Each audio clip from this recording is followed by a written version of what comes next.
Bonjour, c'est le début du mois de mars sur la côte méditerranéenne et comme vous le voyez il fait très beau. Donc je vais en profiter pour vous montrer quelques plantes comestibles sauvages que l'on va retrouver en bordure du littoral ou à l'arrière des plages et des dunes. Des plantes qui parfois sont très rares et donc il ne faudra pas cueillir ou très peu et ne pas les cueillir si elles sont protégées, et d'autres qui en général sont assez fréquentes et que l'on retrouve même sur toute la France. Ce plantain corne de cerf porte bien son nom. Bien sûr son nom lui vient de la ressemblance des feuilles qui sont découpées comme des cornes de cerf. La rosette est plaquée au sol en général et toutes les feuilles peuvent être consommées.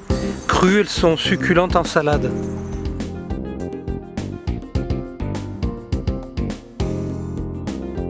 Sur cette image, le même plantain mais avec les épis de fleurs dressés. Sous vos yeux, une autre espèce qui est comestible. Il s'agit d'un arbrisseau que l'on retrouve à l'état sauvage sur toute la côte méditerranéenne et qui est planté aussi en ornement et qui est remarquable par son feuillage argenté qui est comestible quand les feuilles sont jeunes. Les jeunes feuilles que vous avez sous les yeux sont charnues et ont une saveur salée qui est due au lieu où pousse la plante. Elles sont délicieuses en salade composée car si on consomme uniquement la plante seule, elle peut être un peu irritante pour la gorge à cause des saponines qu'elle renferme. Par contre, cuites, elles fournissent un excellent légume. Une autre plante très fréquente sur le littoral qui peut atteindre 1 m, 1,20 m de hauteur et qui est très prolifique, c'est le kénopode blanc et que l'on pourra consommer et qui a des qualités gustatives très intéressantes. La plante se reconnaît facilement à ses feuilles et à sa tige, et notamment les feuilles de l'extrémité de la tige qui sont recouvertes sur leur face inférieure d'une espèce de petit duvet blanc. En fait, c'est comme si la feuille était poudrée, farineuse dessous. La tige est striée de stries blancs et verts quand elle est jeune et ensuite elle rougit légèrement et on voit des stries vert blanc et rougeâtres. Les feuilles de ce kénopode possèdent crues ou cuites une saveur très délicate qui est un peu celle de l'épinard, et c'est une très bonne plante que l'on pourra utiliser en salade, et elle est encore meilleure lorsqu'elle est cuite, tout simplement à la vapeur pour mieux en sentir le goût. Ce kénopode est très intéressant au niveau nutritif car il est très riche en protéines complètes, mais aussi il renferme de la vitamine A, C et du fer, donc ceci permet de faire un apport conséquent en tous ces éléments. Une autre plante méconnue mais qui est comestible, c'est la griffe de sorcière. C'est une plante qui est souvent plantée pour l'ornementation et qui vient d'Afrique du Sud. Les feuilles et les tiges sont comestibles crues mais elles sont très astringentes. Elles ont une section triangulaire quand on les coupe, mais on peut les consommer en les faisant cuire avec d'autres légumes. Le kakilé maritime qui a été également consommé. Les feuilles ont une saveur piquante comme toutes les plantes de la même famille des crucifères. C'est une plante qui par endroits est assez rare, qu'il vaut mieux ne pas consommer. Accompagnant la betterave maritime et à quelques pas de la mer, le Diplotax phosroquette qui est cette crucifère qui fleurit blanc. Même les fruits de cette plante que l'on voit ici dressés vers le ciel peuvent être consommés. On peut en mettre un petit peu dans des légumes et le faire sauter à la poêle. Ils ont un goût chaud et assez piquant qui permet de relever les plats. Il ne faut pas en abuser car autrement ça peut être nocif pour la santé. Bien sûr, on va trouver aussi du romarin en bord de mer, mais qui est fragilisé par les embruns et qui est bien moins beau qu'à l'intérieur des terres. Une autre plante, pratiquement les pieds dans l'eau, qui a été longtemps consommée, qui est le souci sauvage ou calendula.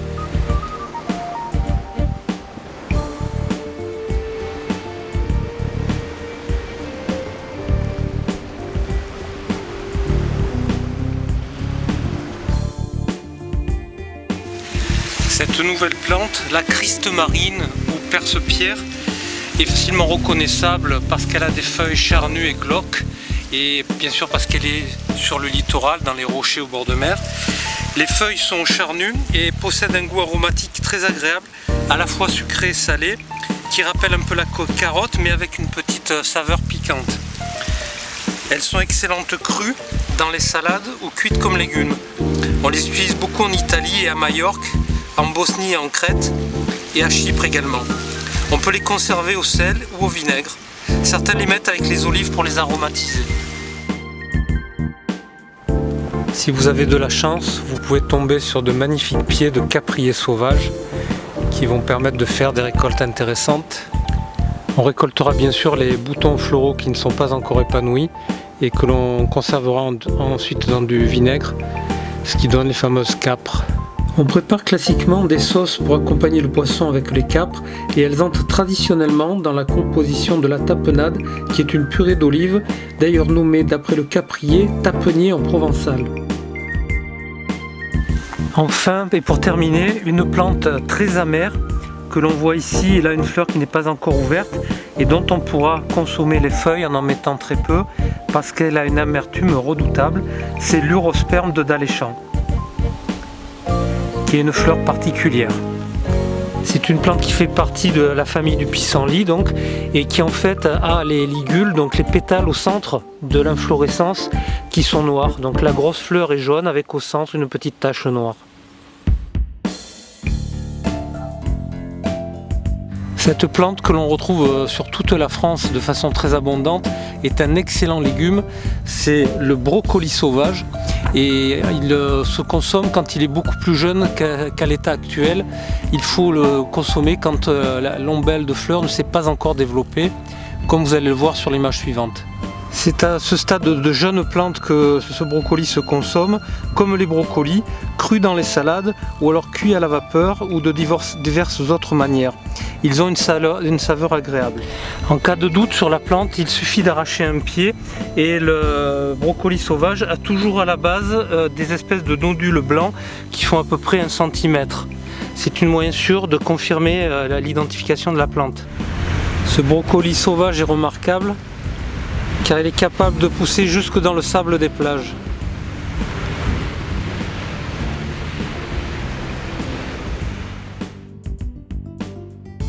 Une autre plante comestible, le masseron, qui autrefois était cultivé dans les jardins et que l'on retrouve sur le littoral, notamment près du littoral méditerranéen ou dans le sud-ouest, avec des feuilles amples à larges folioles et des fleurs jaunâtres. Le masseron était autrefois un légume très apprécié dont la culture s'est malheureusement perdue et on en consommait cru ou cuite les racines charnues, les jeunes pousses, les pétioles et les feuilles, de la même façon que le céleri qu'il a remplacé dans les potagers. Les jeunes inflorescences sont également comestibles et toutes les parties de la plante ont une saveur aromatique et sucrée qui est agréable, surtout après cuisson. Cette plante fait partie de la famille des ombellifères qu'on appelle maintenant apiacées et il faut bien connaître la plante pour la ramasser, pour éviter des confusions avec d'autres plantes de la même famille des ombellifères. Une autre plante que l'on retrouve fréquemment sur toute la France et qui apprécie particulièrement les bords des chemins, les talus, les prés et que l'on retrouve juste à l'arrière du littoral, c'est la mauve sylvestre qui est une plante entièrement comestible dont on peut consommer les feuilles, les fleurs mais aussi les racines. Toutes les mauves sont comestibles et on pourra donc consommer les jeunes feuilles en salade, seules ou alors ajoutées à d'autres herbes. Et les feuilles permettent également de préparer des soupes très intéressantes. Les fleurs permettront de décorer les salades, crèmes et sorbets. Et les fruits également peuvent se grignoter. On trouve également au bord de mer des ailles sauvages comme cette ail de Naples qui est consommée. À Chypre, les feuilles que l'on voit ici, ainsi que les bulbes et les fleurs sont consommées avec de l'oignon et de l'huile d'olive. Encore un ail comestible, l'ail triquetre, que l'on peut retrouver en grande quantité dans les champs humides en bordure du littoral. Cet ail est très facile à reconnaître, il a les fleurs qui sont pendantes et la tige qui porte les fleurs a une section triangulaire. C'est un ail qui est ramassé dans tout le bassin méditerranéen pour consommer les fleurs et les feuilles. Une plante qui appartient à la famille de l'oseille et qui s'appelle le rumex crépus et que l'on identifiera à ses feuilles allongées et fortement ondulées, les inférieures réunies en touffes. Ce rumex ici en fleurs peut atteindre 1,20 m de haut et on peut consommer les feuilles lorsqu'elles sont jeunes, encore enroulées, et on peut les ajouter crues aux salades.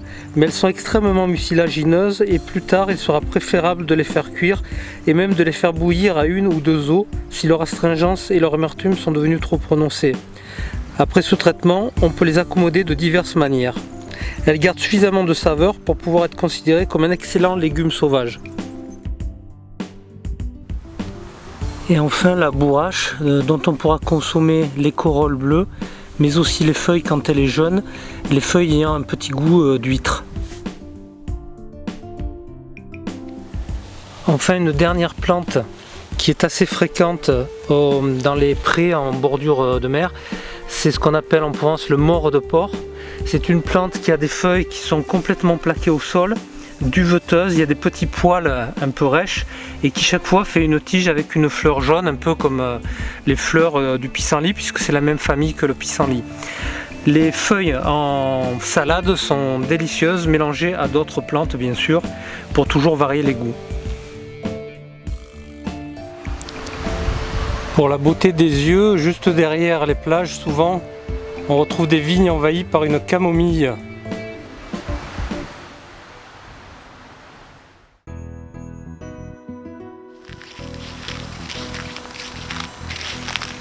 Je vais également profiter des salins qui sont juste derrière le littoral pour vous montrer quelques plantes qui poussent dans les endroits salés, les vases salés, les eaux saumâtres et les endroits sableux, notamment salicorne, obione et d'autres plantes assez fréquentes qui poussent en tapis dans ces endroits-là. Voici une première plante que l'on peut retrouver dans les lieux sableux, les vases salés, c'est l'obione, de son autre nom Alimione faux pour pied, qui en fait forme de grands tapis, parfois des coussins, et que l'on retrouve souvent en compagnie des salicornes buissonnantes. Ces feuilles opposées, légèrement épaisses et blanc argenté sur les deux faces, permettent de la reconnaître facilement. Et on peut utiliser les feuilles telles quelles, crues en salade, ou alors on peut également les blanchir et les cuisiner de diverses façons. Une autre plante qui pousse en compagnie de l'obione ou alimione faux pour pied, c'est la salicorne dans les vases salés et les endroits saumâtres. Ces jeunes tiges tendres et croquantes que vous avez sous les yeux sont juteuses et salées.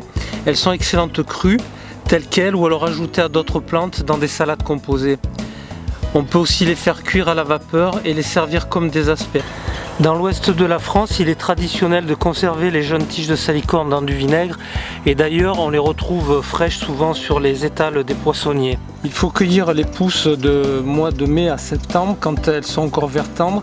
Elles doivent se casser comme du verre entre les doigts. Il faut penser à bien les nettoyer. Il peut y avoir des risques de confusion avec d'autres salicornes, mais celles-ci sont toutes comestibles, donc en fait il n'y a pas de risque. Voici une autre plante que l'on a plutôt l'habitude de retrouver au bord du sable ou alors dans les rochers maritimes au bord du littoral. C'est la betterave maritime qui pousse aussi en bordure des salins au milieu des salicornes.